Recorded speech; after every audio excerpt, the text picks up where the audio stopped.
Hello there, amazing viewers and subscribers, and welcome to a new Doctor Who review for today. So this review is on Doctor Who Series 4.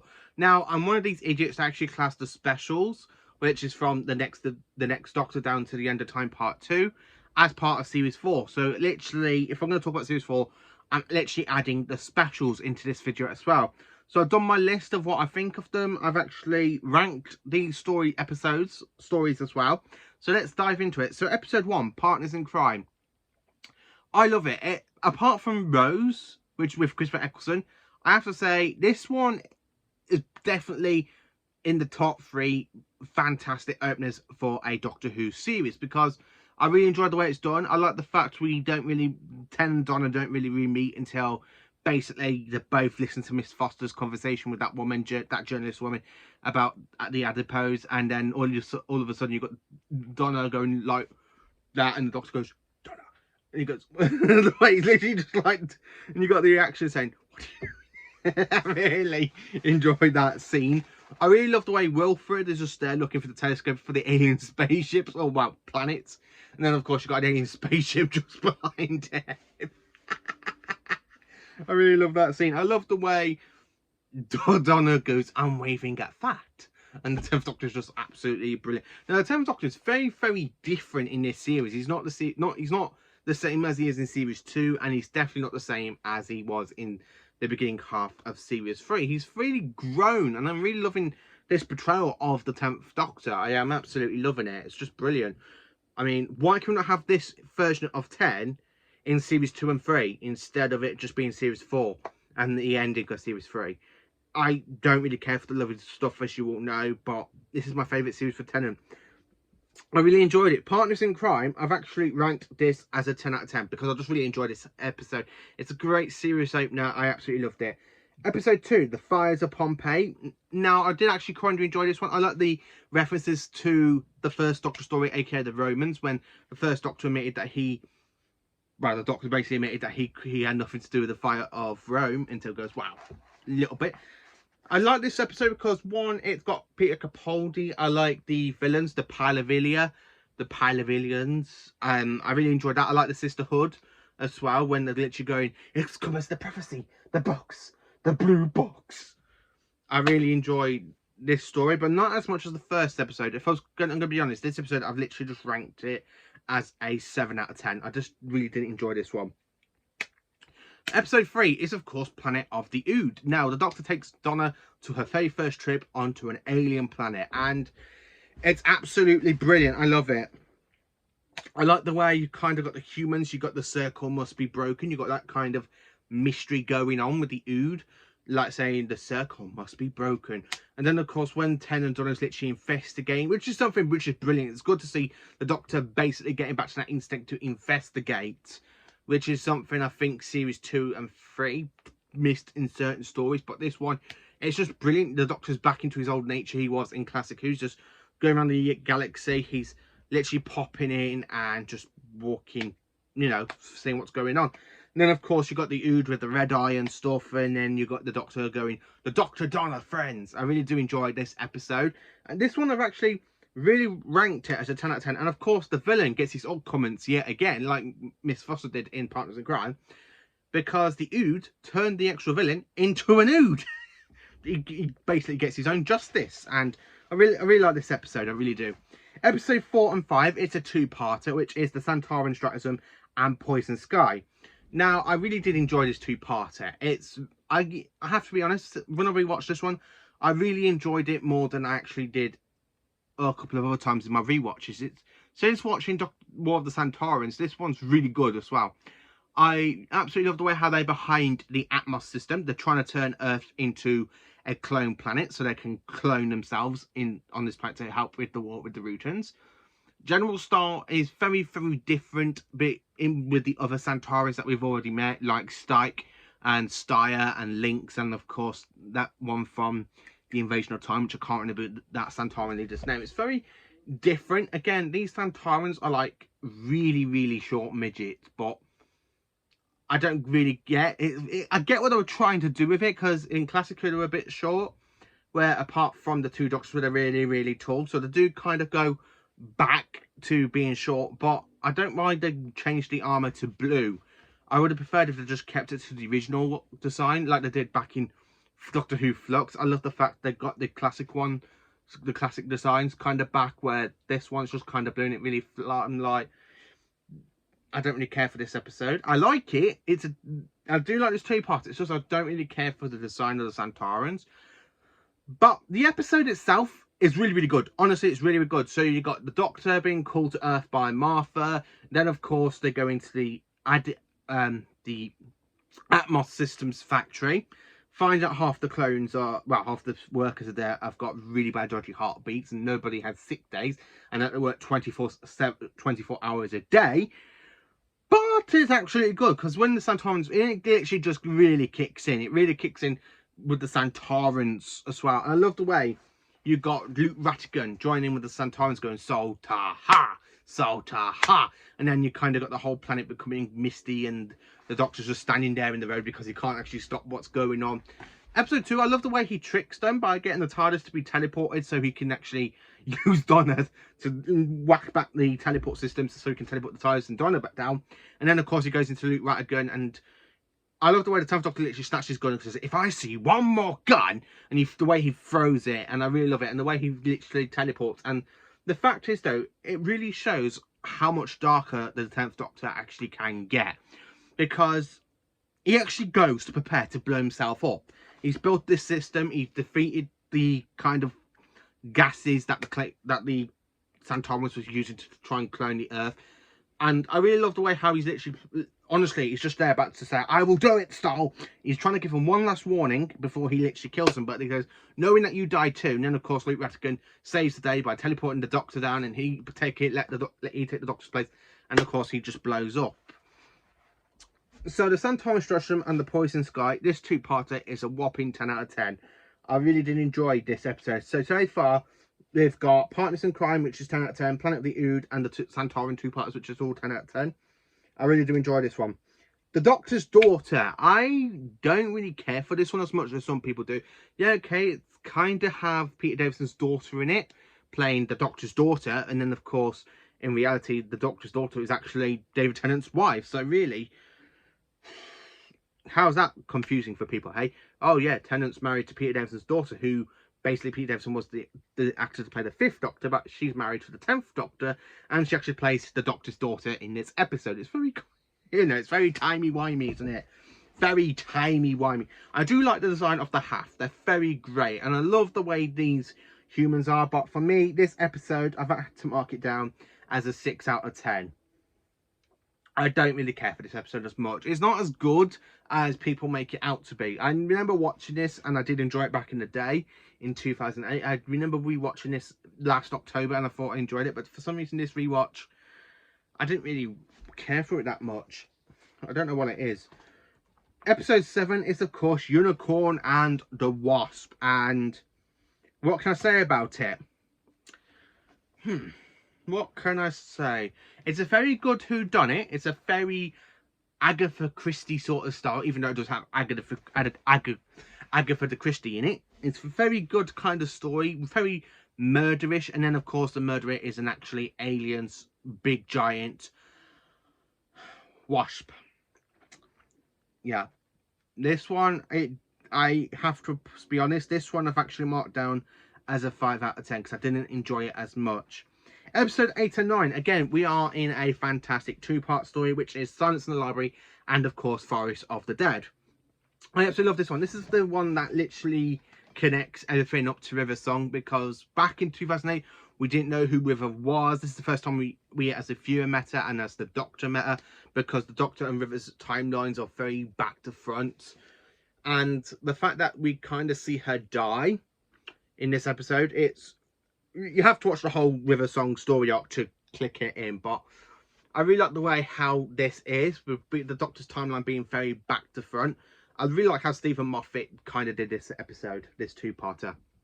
I have to admit, I like the fashion of Rider. I mean, it's not often you kind of see an invisible enemy, but it's a shadow. It can actually eat your flesh. And then you go around saying, who turn out the lights? And then, of course, we should go Doctor. And then, of course, when they literally take over that woman, and the 10th Doctor goes, "You just killed somebody I like, and that is not very good with me. Look me up." And then, like, said, "I'm the Doctor. You should look me up." And then, of course, the Fashion Rider go, "You have one day," and then bop. But then, of course, when the Doctor's about to sacrifice himself, River punches him, knocks him out, and then she does the sacrifice herself.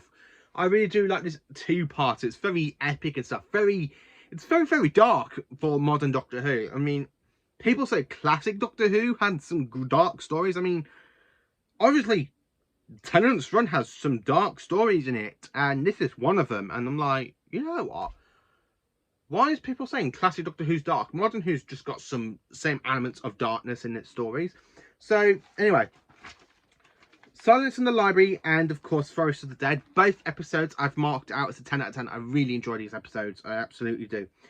Episode 10, we jump into midnight. So we're on a planet that's literally on a diamond planet where they kind of got a spar. Donna stays in the spar where the 10th Doctor goes off with these humans to go somewhere. And then, of course, they kind of break down. There's an invisible alien creature, ends up killing the driver and the mechanic, takes over the woman's Sky, and basically tries to drain the 10th Doctor.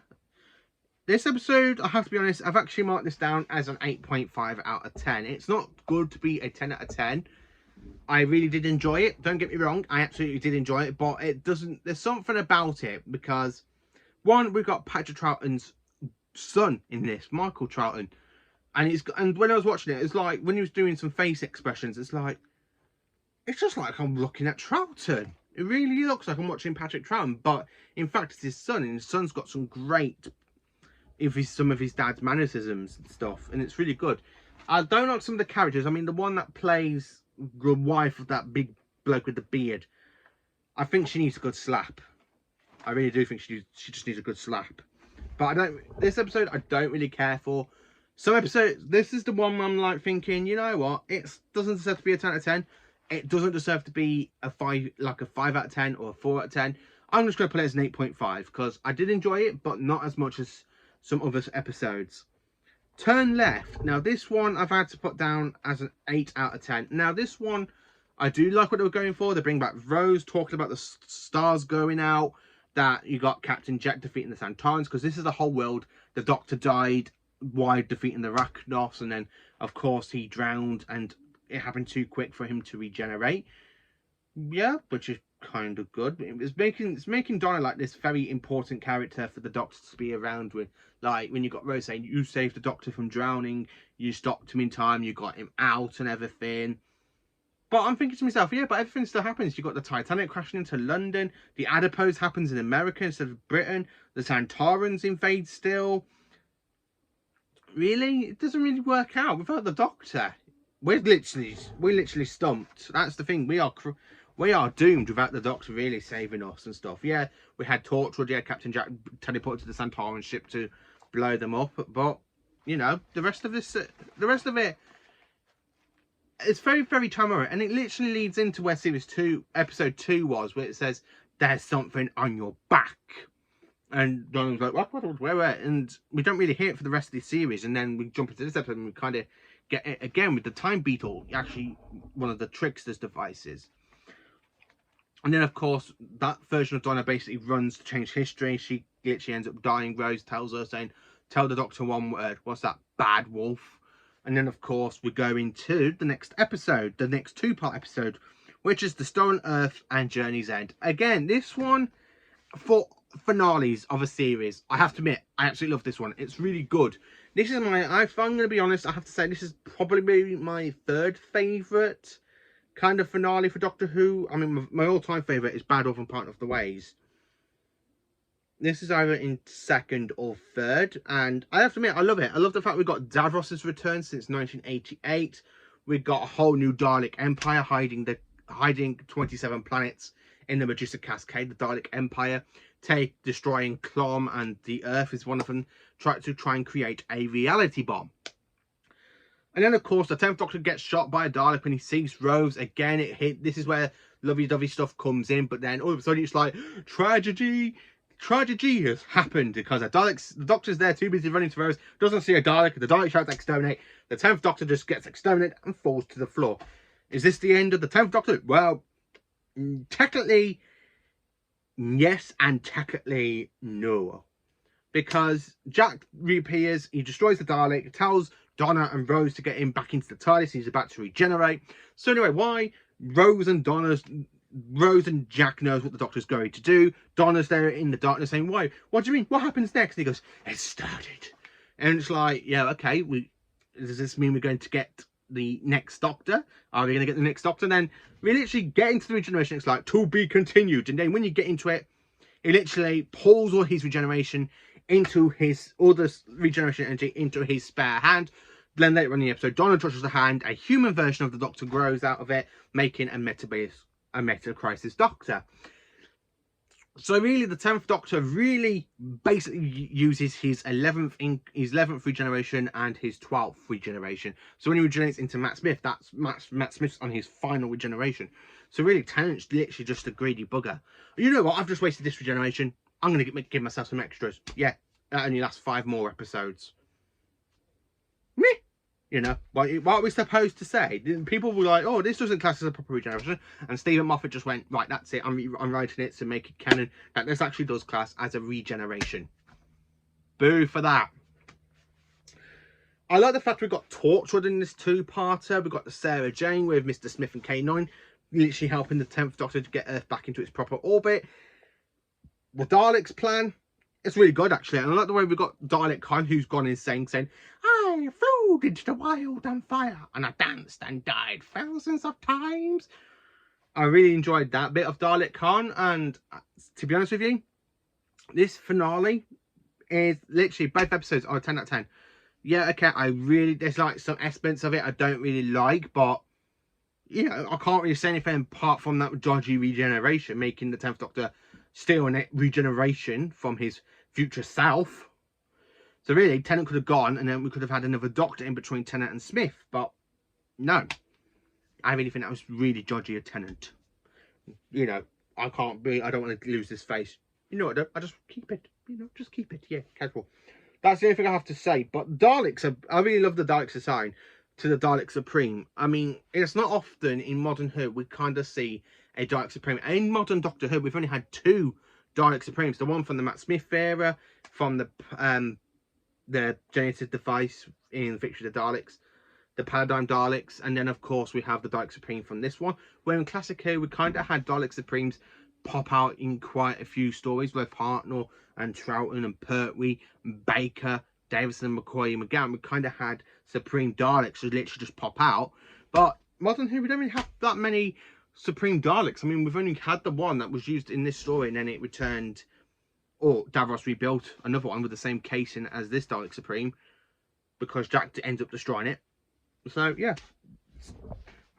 Stolen Earth and Journey's End. They're both 10 out of 10. Really enjoyed this episode. And I do like the finale, where you got literally all the Doctor's last companions from 2005 up to 2008 at this point, steering the tides. You got Jack, you got Martha, you got Donna, you got Rose in there, you got Jackie, you got Mickey, you got the human version of the 10th Doctor walking around smiling. Donna's left to the side, and then of course when the Doctor literally goes to Jackie, he goes, no Jackie, no, don't you touch anything. I really like the way he does that with Jackie's reaction. But again, the rest of it's really good as well. The way they all leave to go back into their own lives, and then of course because Donna has absorbed some of the Doctor's memories and becoming the Dr. Donna, and the Doctor has to wipe her memory and she goes back to being human. And then of course you've got that scene with the 10th Doctor being on his own, which is very sad, which is why I really enjoy this finale. So special number 1 in episode 14 technically, and we are into the next Doctor. So we've got David Morrissey. Is he playing an incarnation of the Doctor? No, he's playing a human version of the Doctor, and this is a Cyberman story. It's not as great as it should have been. It's not as proper goodness as it should have been, I really think. But you know, it's pretty cool that we got the Cyberman with the brain, with the kind of black bit. You know, I really kind of like that bit. With that, we got another Cyberman with brains. It's a cyber controller. Miss Hartigan, yeah, she's a kind of interesting villain. You know, I don't really care much. I don't really care much for her. Kidnapping children to create a Cyber King. Yikes. No, yeah. This one's fine. So anyway, for ranking, I've actually put this episode down as a 5 out of 10 because it's not a great episode and it's not really one of the good Christmas specials for me. Episode 15, Planet of the Dead. Now, we are in Easter. The Doctor meets Lady Christina. A bus accidentally travels through a portal. The Doctor has to get a little crystal thing with clamps around it to make it into a little spaceship. A bus spaceship to make it compatible. And of course, the Doctor has to damage a trophy, a kind of like trophy thing to unwhack it to get the bus working. What do I think of what do I really think of this episode? It's a 6 out of 10. It's got some good bits in it, and it's got some really silly bits in it, but it's not really that bad. I mean, I do like the way the 10th Doctor comes onto the bus and he meets Lady Christine and he goes, "By the way, I'm the Doctor. Happy Easter." And then, of course, when he's there on the bus, she's got this little spinny, dishy thing that detects the wormhole. And, you know, technically, it's a good episode. We got Unit in it, and yeah, I'm not going to say more than that, am I? Episode 16, we go to the Waters of Mars. Now, this one I really enjoyed. Out of all the specials, this is my favourite special. I honestly I have to say it. This is literally my favourite special out of all the specials. Now, I like it. We've got the Mars setting. We have Gadget. We kind of have the base being normal until they run out of water filters. And that's when it goes very, very crap style. Because the water has some sort of infection and it starts infecting Andy Stone. Then, of course, it goes around the base, converting others into water. The Doctor has to use Gadget to become a kind of go-fast rocket thing with a sonic screwdriver.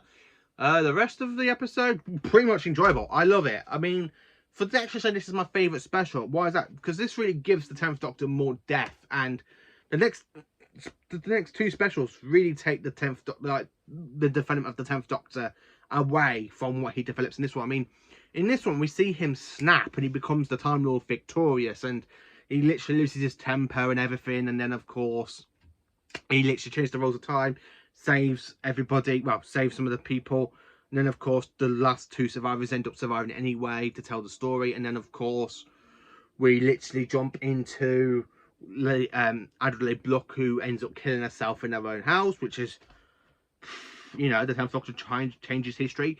The way he just snaps into the Time Lord victorious, it's like, yeah, okay, this is actually a good version of the 10th Doctor I really enjoy. And then, you know, we get to the next two specials and that goes. Waters on Mars, I have to admit, it's 10 out of 10. 10 out of 10. So jumping into the final two episodes in this one, which is episode 17 and 18. The End of Time parts 1 and 2. Now, I've kind of ranked these two differently because I really enjoy part 1 more than part 2. And my friend Jamie Arrowsmith, when the last time I spoke about this one with him, he was really not happy with me for saying it was a 1 out of 10. But I have to admit, episode 2 has really gone up into another new ranking tier. So talking about part 1, now I love the fact part 1 is where you got Wilfred talking about, and this is such a Bernard Crimmins episode because normally Bernard Crimmins is like a side character. In this one it becomes the main proper companion to the 10th Doctor for his final adventure. I have to admit, I do really enjoy the way he is, and the fact we've got this woman talking to him saying perhaps he would be coming back, and then got the clips to the Master laughing. When the Doctor goes to the Planet of the Ood, there are some funny little scenes in it, like when he locks the tyres up like a car to try and make an Ood laugh, and he mentions he got married to Good Queen Bess, which really the Virgin Queen, which we all know that happens in Day of the Doctor. And then of course that's why she's probably angry with him in the Shakespeare Code at the end of that episode.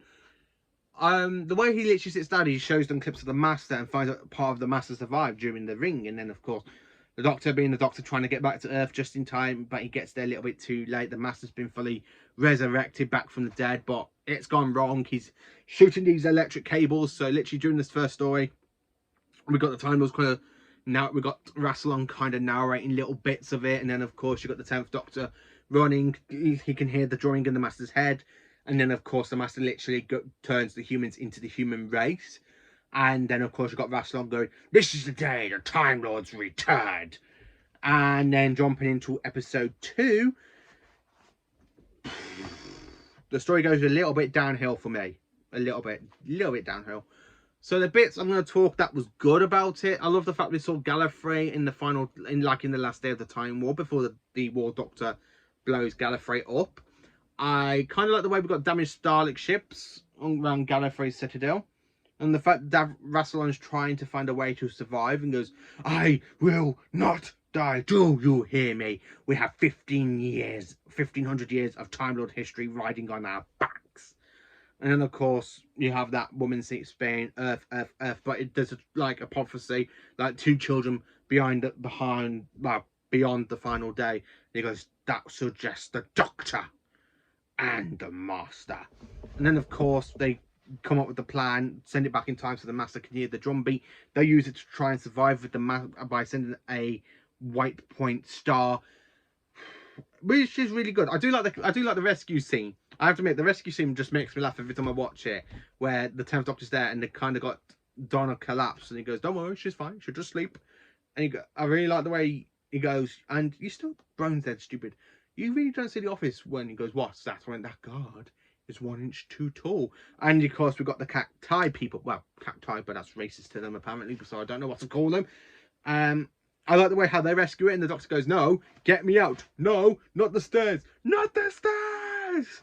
And the fact that the 10th Doctor really absorbs the radiation to save Wilfred's life at the end, after he has that kind of meltdown where he's screaming and thumping his chest, and I could do so much more. So much more. And then, of course, he goes in and absorbs the radiation poisoning for Wilfred. And it really takes its time to say goodbye, literally, for him to regenerate, because we had all that in Journey's End with all the companions and saying goodbye to everybody. In this one, it's just like really going over what they did for Russell. I mean, we say goodbye to Jack, and the Doctor gets in with with Alonso. We kind of have Martha and Mickey married when they're together, facing a Centauran. Rose is in a parallel universe, but he goes back and sees Rose literally before she goes and has these adventures with him. And of course, Donna's got married, so he literally goes to Donna's wedding to hand over a lottery ticket. And he just pops into his TARDIS and literally looks like he's going to cry and go, I don't want to go. And then, boom, straight into regeneration. And then we get Matt Smith, and the Matt Smith era starts with a bang. So, ranking these 2 episodes, I have to admit, The End of Time Part 1 is a 10 out of 10. I really enjoyed Part 1. And then, of course, The End of Time Part 2, it's a 4 out of 10. I have to admit it, I do like Part 1 more than Part 2, because Part 1, it literally builds up the plot, where Part 2, half of it just goes, instead of it being really, really great, it literally just falls flat. So that is how I rank and what I think of each episode of Series 4. So Series 4, with the specials, is it still my favourite series? Yes, to be honest. I mean, if I count up how many episodes I said, that's 10 out of 10.